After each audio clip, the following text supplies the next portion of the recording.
Andro. Kita libatkan juga mahasiswa dalam diskusi kali ini. Ada yang ingin bertanya, silakan. Saya ingin bertanya, nama saya Indah Krunisa dari Fakultas Ilmu Komunikasi dan dari Universitas Nasional. Saya ingin menanya kepada Prof. Gayus, apa sih alasan hukum yang mendasari vonis bebasnya Ronald Tanun itu walaupun dia udah dikatakan menganiaya dan membunuh, mengalami pembunuhan gitu. Dari kacamata hakim, Prof. Ya, begini. Jadi kalau putusan hakim memang tidak semuanya bisa memuaskan semua pihak. Tetapi ada ukurannya. Jadi kalau hakim itu menggunakan keyakinan hakim dan bukan keraguan, maka keyakinan inilah yang dituntut. Dikembalikan lagi, apakah publik yakin dengan putusan hakim ini? Ada rambunya. Jadi kalau kita melihat hakim itu mutus seperti apa, ada 3 ukuran sebenarnya. Yang pertama, apakah hakim telah memperhatikan kepastian hukum? Mengatur bahwa perbuatan ini diatur seperti apa. Karena ada 3 hal koridor sebuah peristiwa hukum kalau dilihat dari hal-hal yang menunjukkan perbuatan hukum, kemudian apakah kejadiannya seperti apa, dan keadaannya seperti apa. Ini petunjuk. Bahwa di petunjuk itu kita sudah melihat bahwa ada kejadian. Apa kejadian? Pembunuhan. Orang meninggal. Kemudian perbuatan, siapa saja. 1 orang atau banyak orang. Kemudian yang ketiga, seperti apa keadaan yang timbul kemudian. Yaitu kerugian bagi negara. Ya. Kalau pidana itu tidak menyangkut personal, tapi negara juga terkait di situ. Ketertiban menjadi kacau balau seperti hari ini. Semua publik persoalkan putusan hakim. Boleh lebih dekat lagi, Prof, mic-nya, ya. mohon maaf. Nah, jadi 3 hal ini kita mencoba untuk menelusuri apakah hakim telah memutus sesuai dengan apa yang diperbuat oleh seseorang. Tadi saya tidak mengikuti secara rinci, tapi kira-kira saya perhatikan ada berapa hal yang muncul sebagai bentuk kejadian menimbulkan kematian orang. Kematian oleh siapa itu hal yang lain, tapi menjadi mati orang ini. Kematiannya yang saya perhatikan tadi ya dimulai dengan katakan yang saya tonton tadi atau saya perhatikan di berita itu ada penganiayaan atau ada keributan lah setidak-tidaknya di tempat parkir. Itu satu hal. Jadi kalau beberapa hal terjadi menjadi satu kejadian, maka kita melihat lagi hakim akan melihat dakwaan. Dakwaannya tunggal atau kumulatif atau yang lain atau dakwaan yang subsidiaritas. Oke, Mas Dimas dalam hal ini dakwaannya? Dakwaannya adalah kumulatif. Jadi terdapat 3 substansi pasal yang diterapkan, yakni pasal 338, pasal 351 ayat 3, pasal 359 sebagai dakwaan pertama, dan pasal 351 ayat 1 pada dakwaan ketiga pasal kedua. Kalau kumulatif berarti semuanya harus bersih. Tidak ada masalah sedikit pun yang menyangkut pelaku. Ini kumulatif. Kecuali yang disebut lagi sebagai subsidiaritas. Kalau enggak ini ya mungkin itu. Nah, di sini maka saya tidak menjudge bahwa hakim ini apakah betul telah menyimpang suka hiruk pikuk di masyarakat dengan tinggi. Tetapi mencoba kita. Hakim tidak bisa memutus tanpa dakwaan dan tuntutan. Diakhiri dengan tuntutan. Nah kalau kumulatif, apakah betul semua telah bersih, tidak ada sedikit pun yang bisa dibuktikan atau tidak terbukti? Ini yang menjadi persoalan. Jadi saya mungkin tidak akan menjudge hakim ini salah atau benar, putusnya baik apa tidak baik. Itu masih jenjang masih panjang, kita tidak boleh mengadili sekarang. Tapi mungkin tidak Prof. Gayus ada, mohon maaf, intervensi dari eksternal sehingga putusannya bisa berubah drastis dari tuntutan? Itu yang harus dibuktikan. Kalau ada intervensi bentuknya apapun, maka putusan ini menjadi tidak murni putusannya. Saya menggunakan istilah lain ya, beyond a reasonable doubt. Ini satu teori yang sebenarnya hakim itu hakim pidana itu bersifat negatif, bersifat tidak percaya sebenarnya, tidak yakin dengan semuanya. Diawali dengan begitu, maka semua pihak, terutama kuasa hukumnya harus bisa merubah bahwa hakim ini yakin. Jadi tidak pernah boleh advokat itu mengatakan kalian saya tidak salah, tidak boleh. Dia harus mengatakan bahwa dia meyakinkan hakim bahwa dia tidak salah. Itu kira-kira. Jelas. Baik. Dalam suatu persidangan sudah dijelaskan secara jelas, Prof. Berbagai alat bukti sudah disampaikan, saksi juga dijelaskan, dan penilaian-penilaian sikap hakim juga ditunjukkan di dalam persidangan. Pada kenyataannya, fakta-fakta itu ditafsirkan tidak ada dan dipertimbangkan tidak ada oleh hakim, dituangkan dalam putusan yang berbeda antara pertimbangan dengan fakta kejadian. Itulah yang menjadi putusan hakim di Pengadilan Negeri Surabaya. Janggal tidak, Prof? Begini ya, Boleh lebih dekat, Prof? di putusan itu ada yang namanya pertimbangan hakim dan permohonan yang berupa putusan nantinya. Ada 2 tahap. Kalau ini tidak nyambung, berarti memang ada kejanggalan di situ. Hakim tidak konsisten. Hakim harus konsisten. Artinya apa yang didakwakan, apa yang dipertimbangkan, dan nanti menjadi putusan. Itu yang runut.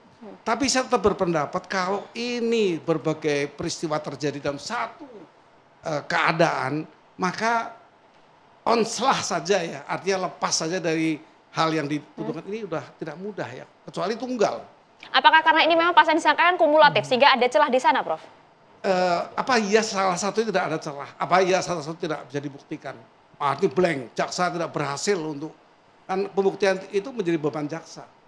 Beban pembuktian ada di jaksa. Maksud kami supaya hakim tidak dituduh tutup mata dengan berbagai bukti yang disajikan di persidangan, Prof. Saya Gayus. tidak bisa mengatakan itu, tetapi yang saya lihat, saya pertanyakan apa iya dengan 3 hal yang dibawa jaksa ke pengadilan sebagai bukti tuntutan itu, semuanya memang fresh prak, bebas murni. Ini yang menjadi pertanyaan saya ya, saya tidak berani mengatakan itu apa salah, tapi ini mari kita pikirkan. Kalau tunggal, kalau dakwaan tunggal, sangat mungkin. Bang Kapitra. Bagaimana seorang perempuan yang tergeletak di basement dengan penuh bekas penganiayaan, dengan hasil otopsi visum et repertum, yang itu adalah satu alat bukti yang sah berdasarkan ketentuan Kitab Undang-Undang Hukum Acara Pidana, kemudian ditafsirkan sendiri oleh hakim, dilupakan itu tanpa ada pembanding dan menyatakan kematiannya karena hal lain berdasarkan persepsinya sendiri. Itu. Ya, mestinya JPU akan berteriak ketika itu, mestinya. Prof, begini, saya ingin membawa kita kepada realitas berpijak ke bumi. Pengadilan negeri atau pengadilan tinggi itu namanya yudek ya, yudek faksi. Dia memeriksa fakta-fakta. Ketika fakta itu sudah lolos, dianggap bukan suatu peristiwa pidana atau ada peristiwa pidana, bukan pelakunya, bukan ini, maka itu yang ada muncul kekecewaan, muncul rasa sakit. Tapi apakah bisa merubah putusan? Tidak. Yang diperlukan oleh keluarga korban adalah bagaimana putusan ini bisa dirubah di tingkat yang lebih tinggi. Karena akan merubahnya juga hakim. Tapi dia punya keterbatasan segmen. Dia namanya judek yuris. Dia bicara nanti Mahkamah Agung itu bicara tentang penerapan hukumnya. Nah inilah sebenarnya yang menjadi dilematis.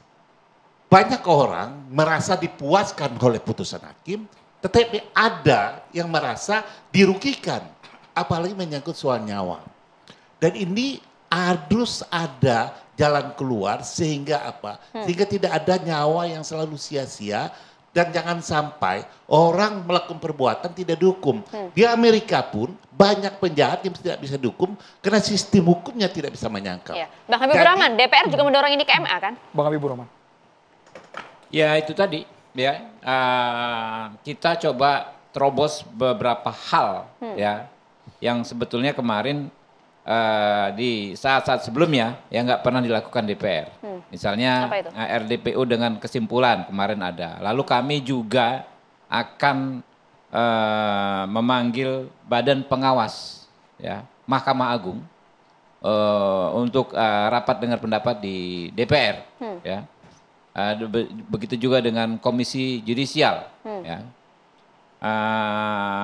Selain itu tentu kami sebagaimana saya sampaikan tadi mendorong kasasi. Artinya apa? Ya, keinginan kita untuk berkontribusi, ya, mengeksekusi rasa empati kita ini, rasa peduli kita ini, jangan sampai justru terbatas pada aturan-aturan formil yang memang seharusnya juga kita sikapi secara dinamis. Sangat Oke, emosional ada kemarin aturan. teman-teman di DPR ya. Oke, ada aturan, benar.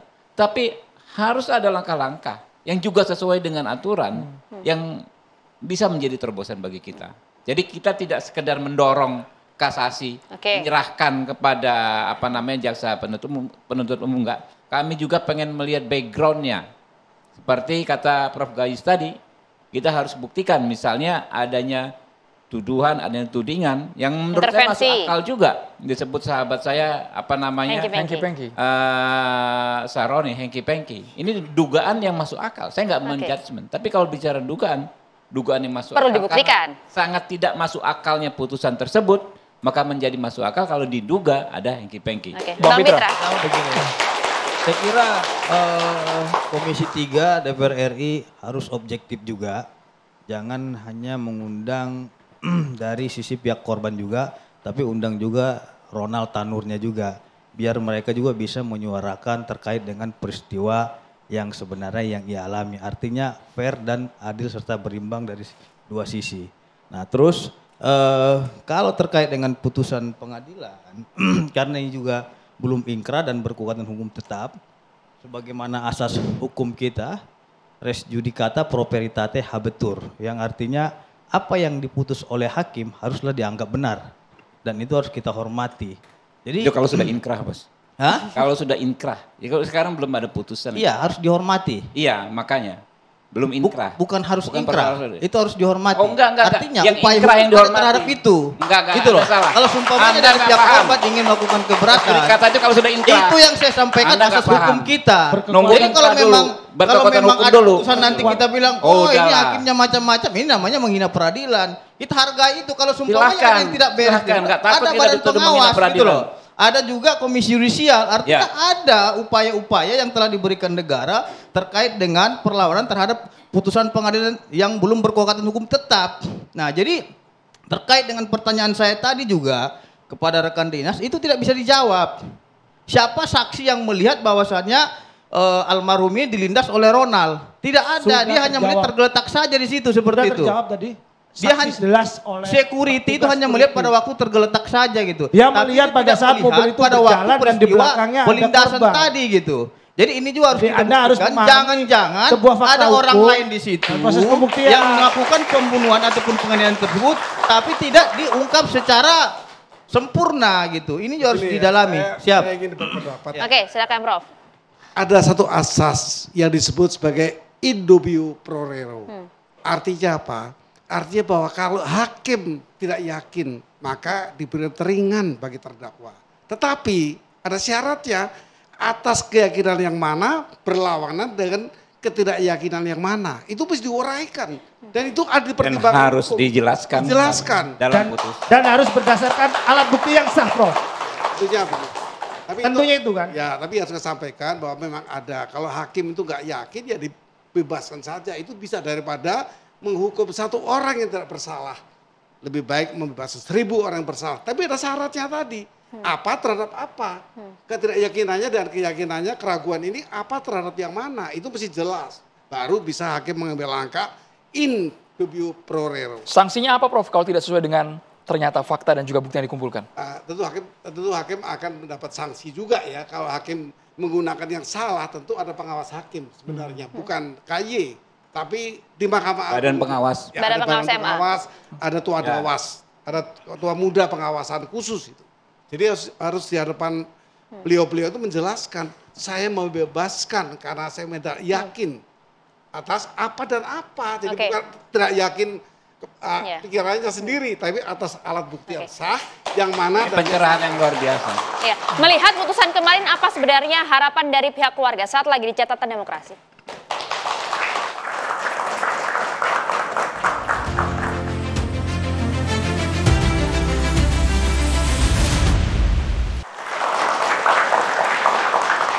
Ya, kita ingin tanya kepada keluarga korban, sebenarnya dari hasil putus kemarin, masih ada beberapa langkah hukum yang akan ditempuh. Harapannya seperti apa?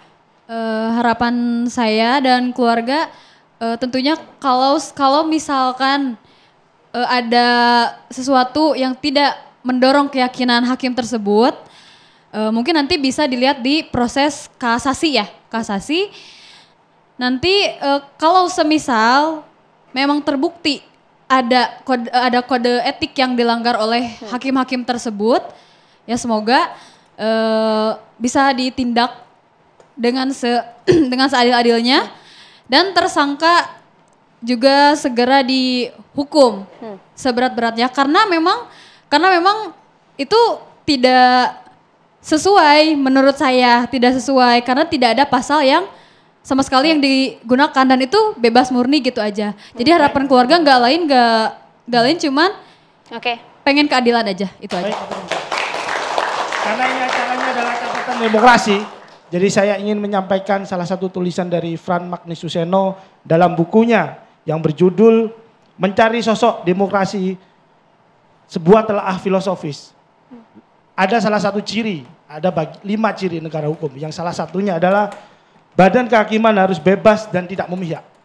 Artinya apa? Badan kehakiman dalam melaksanakan peradilan harus objektif, berdasarkan kebenaran atau berpikir dengan benar, jujur dan objektif dan tidak memihak kepada siapapun. Itu.